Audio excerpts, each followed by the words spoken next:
Hello दोस्तों, कैसे हैं आप। मैं भाविक भारद्वाज, रेलवे में कार्यालय अधीक्षक। दोस्तों, जैसा कि आप सभी जानते हैं कि जो हमारा टेक्नीशियन का एग्ज़ाम है उसकी डेट बहुत नियर बाय है। 19 दिसंबर से दोस्तों हमारा एग्ज़ाम स्टार्ट हो जाएगा। और जैसे जैसे दोस्तों एग्ज़ाम नियर बाय आता है तो हमारे ऊपर प्रेशर बढ़ने लगता है। ठीक है दोस्तों। तो इस वीडियो में दोस्तों मैं आपको बताऊंगा कि कैसे आपको एग्जाम को अटेम्प्ट करना है। स्टेप बाय स्टेप दोस्तों मैं आपको बताऊंगा ताकि जो आपका स्कोर है वो थोड़ा बहुत इंप्रूव हो सके। साथ ही साथ दोस्तों मैं आपको बताऊंगा कि जो हमारा टेक्नीशियन का एग्जाम है उसकी जो कट ऑफ है दोस्तों वो कहाँ तक जा सकती है। तो आइए दोस्तों हम वीडियो स्टार्ट करते हैं। तो साथियों, जैसा कि आप सभी जानते हैं कि जो हमारा आरआरबी टेक्नीशियन का एग्जाम है उसमें चार चीजें आएंगी। एक हमारा मैथ आएगा, रीजनिंग आएगी, जनरल साइंस आएगी और हमारी जनरल अवेयरनेस आएगी। ठीक है।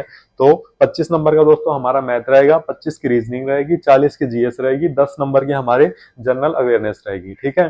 तो दोस्तों टोटल मिला के हमारे 100 क्वेश्चन आएंगे और जो हमारे पास जो टाइम लिमिट रहेगी वो 90 मिनट्स रहेगी।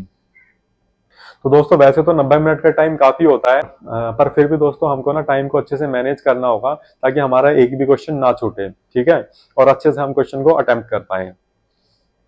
तो दोस्तों अभी लास्ट टाइम चल रहा है, मुश्किल से 7 से 8 दिन बचे हैं। तो दोस्तों मैं एक्सपेक्ट करता हूँ कि जो आपका सिलेबस है वो कंप्लीट हो चुका होगा। तो दोस्तों दूसरी चीज आपको क्या करनी है, अभी आपको सभी चीजों को छोड़ के अपना एक टेस्ट सीरीज को लगाना है। ठीक है। आप कोई भी टेस्ट सीरीज ले सकते हैं दोस्तों। जनरली आप टेस्ट सीरीज लगा ही रहे होंगे, बट अगर आप नहीं भी लगा रहे हैं तो आपको क्या करना है, कोई भी टेस्ट सीरीज लेनी है और उससे डेली 1 से 2 टेस्ट लगाना है। आप एक सुबह लगा सकते हैं और एक शाम को लगा सकते हैं। ठीक है। और आपको करना क्या दोस्तों, टेस्ट लगाने के बाद उसको छोड़ नहीं देना। ये नहीं देखना कि हाँ मेरा इतना स्कोर आ गया, जैसे 100 में से 70 आ गए और अब मैं छोड़ दूं, अब दूसरा टेस्ट लगाऊं। आपको क्या करना, आपको उसको अच्छे से एनालिसिस करना। आपके जो 30 नंबर कटे हैं दोस्तों, आपको उनको देखना कि वो मेरे नंबर कहाँ पे कटे हैं। ठीक है।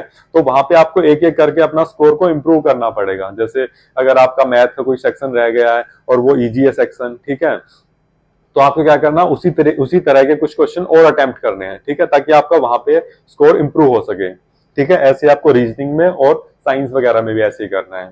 ठीक है। और आपको क्या करनी है, रिवीजन करनी है। जैसे टेस्ट सीरीज देने के बाद आपका जो टाइम बच जाता है उसमें आपको टॉपिक की रिवीजन करनी है। जैसे आप अपनी करंट अफेयर रिवाइज कर सकते हैं, आप जो स्टैटिक जीके है उसके उसके रिवीजन कर सकते हैं, साइंस का पोर्शन आप रिवाइज कर सकते हैं। ठीक है। जो आपका स्पेयर टाइम बचेगा टेस्ट सीरीज देने के बाद। और अगर दोस्तों आपका कोई बड़ा टॉपिक बच गया है, जैसे आपका साइंस में कोई टॉपिक बच गया है बड़ा, या फिर मैथ में कोई टॉपिक बच गया है, तो इस दौरान दोस्तों आपको उसको नहीं करना है। ठीक है। क्योंकि आप उसको करने बैठेंगे तो आपके 2 से 3 दिन उसी में चले जाएंगे और जो आपके जैसे नंबर इंप्रूव होने होंगे टेस्ट सीरीज के थ्रू या फिर रिवीजन के थ्रू, तो वो वहां पे स्किप हो जाएंगे। ठीक है। तो आपको कोई बड़ा टॉपिक ऐसा बचा हुआ है जो आपने नहीं किया है तो आपको अभी उसको स्किप कर देना है। ठीक है। और दोस्तों जैसे कि एग्जाम टाइम आ गया हमारा, तो मेंटल प्रेशर तो दोस्तों हमारे ऊपर रहता ही है, बट हमको क्या करना है, इस चीज को कंट्रोल करनी है। ठीक है। एग्जाम के दौरान भी और एग्जाम से पहले भी। ठीक है। मेंटल प्रेशर बिल्कुल भी नहीं लेना। आपको बस एक चीज का ध्यान रखना है, अगर आपने हार्ड वर्क किया है तो आपका सिलेक्शन डेफिनेटली होना ही होना है। ठीक। तो आपको इस चीज को ध्यान में रखना है और अपनी तैयारी को कंटिन्यू करते जाना है। ठीक है। नेक्स्ट दोस्तों मैं आपको बताऊंगा कि आपको कैसे पेपर को अटेम्प्ट करना है। ठीक है। अभी आप टेस्ट सीरीज में भी इस बात को फॉलो करेंगे और एग्जाम टाइम में भी आप इस चीज को फॉलो कीजिए। ठीक है। आपको सबसे पहले क्या करना है दोस्तों, आप जनरल साइंस को अटेम्प्ट कीजिए, उसके बाद आप जनरल अवेयरनेस को, उसके बाद मैथ को, उसके बाद रीजनिंग को। इससे क्या होगा दोस्तों, आप जैसे ये दोनों सब्जेक्ट है इनमें हमारा टाइम कंज्यूम नहीं होगा। आपको क्वेश्चन आता है तो आपका वो अटेम्प्ट हो जाएगा, नहीं आता है तो वो स्किप हो जाएगा। ठीक है। यहाँ पे ये होगा। बट मैथ रीजनिंग में दोस्तों कई बार क्या होता है, हम स्टार्टिंग में इनको पकड़ लेते हैं, जैसे रीजनिंग हमने ले ली, बट रीजनिंग में क्या होता है, कुछ क्वेश्चन थोड़े ट्रिकी होते हैं, हालांकि वो हमसे सोल्व हो जाते हैं बट वो टाइम काफी कंज्यूम कर लेते हैं हमारा। तो अगर हमारा जैसे इन चीजों में, जैसे मैथ और रीजनिंग में काफी टाइम कंज्यूम हो गया और लास्ट में हम देखते हैं कि एकदम से कुछ टाइम बचा ही नहीं है, उस दौरान हम हड़बड़ा जाते हैं और एकदम से जल्दी जल्दी अटेम्प्ट करते हैं। तो ऐसे में क्या होता है दोस्तों, हमारे जैसे जनरल साइंस या फिर जनरल अवेयरनेस के कुछ क्वेश्चन स्किप हो जाते हैं, हम उन तक पहुंच ही नहीं पाते हैं। तो ऐसे में बाद में बड़ा बुरा लगता है कि मतलब वो 5 क्वेश्चन या फिर 6-7 क्वेश्चन मैं आसानी से अटेम्प्ट कर सकता था और वहां पे मेरे 6-7 नंबर बढ़ सकते थे, बट मैं वहां तक नहीं पहुंचा। तो इसलिए दोस्तों आप पहले इस चीज को अटेम्प्ट कीजिए। आप पहले जनरल साइंस को लीजिए, फिर जनरल अवेयरनेस को, फिर मैथ को, फिर रीजनिंग को। क्योंकि दोस्तों मैंने भी आज तक जो भी एग्जाम दिया है मैंने इसी पैटर्न को फॉलो किया है। बट दोस्तों एक चीज आप और फॉलो कर सकते हैं, अगर बाई चांस आपका मैथ का पोर्शन या फिर रीजनिंग का पोर्शन अगर आपका बहुत ज्यादा स्ट्रॉन्ग है, ठीक है, आपको बहुत ज्यादा कॉन्फिडेंस है कि इसके तो मैं सारे क्वेश्चन लगा लूंगा और बहुत जल्दी जल्दी कर लूंगा, तो आप जैसे मैथ का आपका पोर्शन स्ट्रॉन्ग है तो आप इस पैटर्न को ऐसे ही फॉलो कर सकते हैं। सबसे पहले मैथ कीजिए, उसके बाद ये दोनों चीज करिए और लास्ट में आप रीजनिंग कर सकते हैं। ठीक है, क्योंकि इससे क्या होगा, स्टार्टिंग में आपके जैसे मैथ के क्वेश्चन हो जाएंगे 20-25 क्वेश्चन, और आपको एक कॉन्फिडेंस आ जाएगा उससे कि हाँ ये मेरा पोर्शन स्ट्रॉन्ग था और मैंने ये क्वेश्चन अटेम्प्ट भी कर लिए हैं। ठीक है, इससे आपको एक कॉन्फिडेंस आएगा और दोस्तों आपका जो स्कोर है वो हो सकता है थोड़ा इंप्रूव हो जाए। तो आप इस पैटर्न को ही फॉलो कर सकते हैं, पहले मैथ, बाद में general science, general awareness and last में आप रीजनिंग कर सकते हैं। और दोस्तों जो हमारा एएलपी का एग्जाम हुआ था उसमें जो रीजनिंग का पोर्शन था वो थोड़ा ट्रिकी भी था, ठीक है, टाइम कंज्यूमिंग भी था, इसलिए आप इस पैटर्न को फॉलो करेंगे तो आपके लिए बेटर होगा।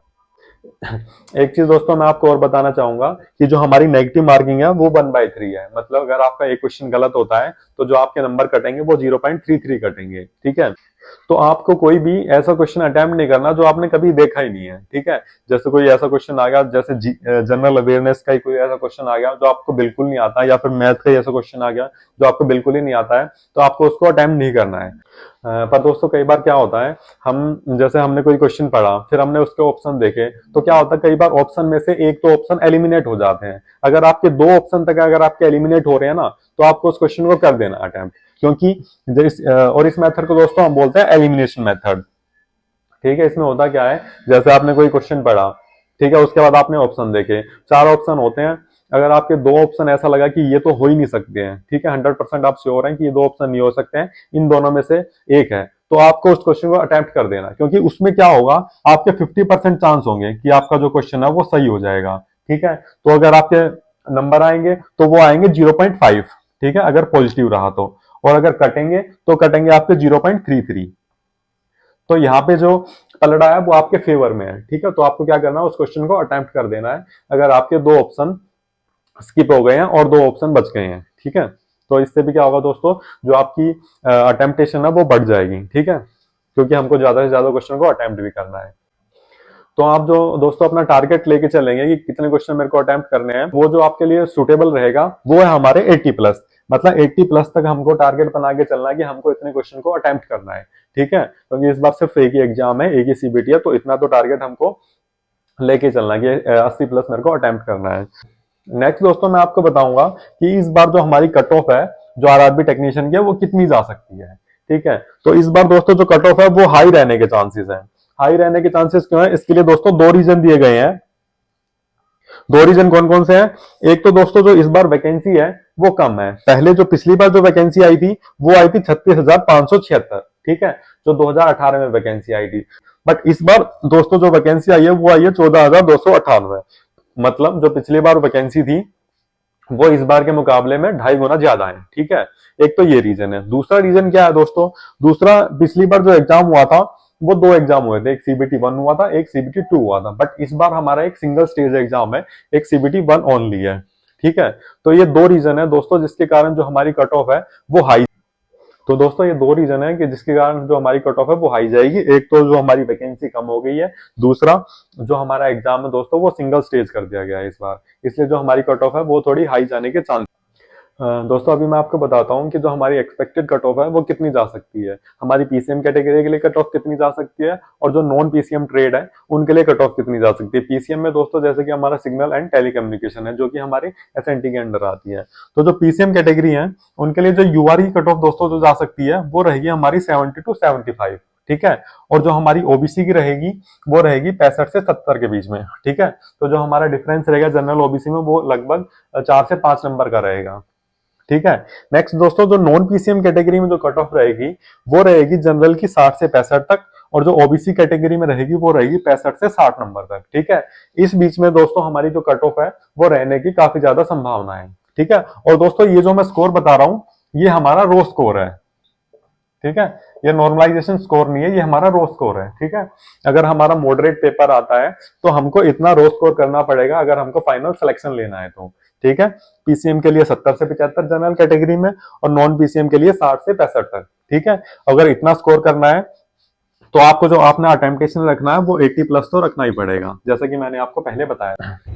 ठीक है दोस्तों, तो ये हमारी कट ऑफ है जो 2018 में एएलपी एंड टेक्नीशियन की पोस्ट आई थी उसके लिए। ठीक है, ये पीसीएम एंड नॉन पीसीएम दोनों कैटेगरी के लिए है। पहले हम पीसीएम के लिए देखते हैं, तो ये 134 एनआर है, और जो 136 एनआर है ये हमारा एसएनडी ब्रांच की कट ऑफ है। जैसे 134 एनआर सिग्नल की है और 136 एनआर हमारे टेलीकम्युनिकेशन की है। सिग्नल की जो जनरल कैटेगरी कट ऑफ गई थी वो गई थी 89.24, और जो टेलीकम्युनिकेशन की गई थी वो गई थी 89.96।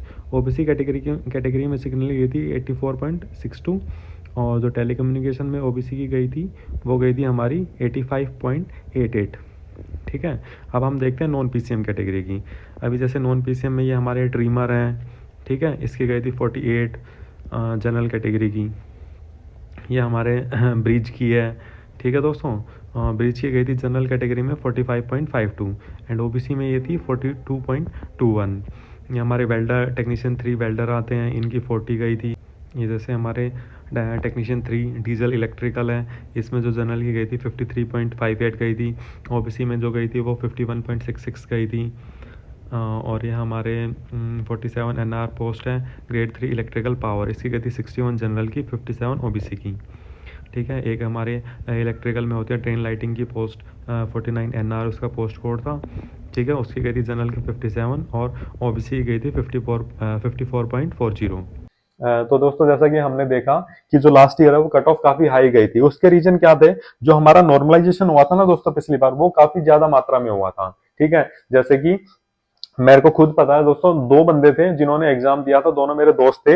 एक के जो नंबर थे वो रो स्कोर उसके थे 85, और दूसरे बंदे का रो स्कोर था वो था 64। ठीक है, बट नॉर्मलाइजेशन होने के बाद क्या हुआ, पहली शिफ्ट थी उसमें तो नंबर बढ़ गया सिर्फ एक ही। ठीक है, पर जो दूसरी शिफ्ट थी उसमें नंबर बढ़े थे 25 नंबर तक उसमें बढ़ गए थे। ठीक है, जिस कारण इस दूसरे बंदे का तो सिलेक्शन हो गया था जनरल कैटेगरी में, बट जो पहला बंदा है उसका सिलेक्शन नहीं हो पाया था। ठीक है, इस कारण काफी ज्यादा मात्रा में नॉर्मलाइजेशन हो गया था लास्ट टाइम में।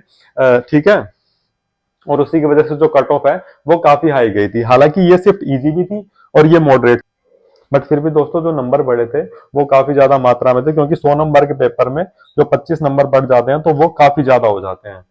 ठीक है, तो दोस्तों मैं आशा करता हूँ आपको अच्छे से समझ में आया होगा और आपको वीडियो अच्छी भी लगी होगी। अगर आपको वीडियो अच्छी लगी है तो प्लीज इसको लाइक एंड सब्सक्राइब कीजिए। Thank you.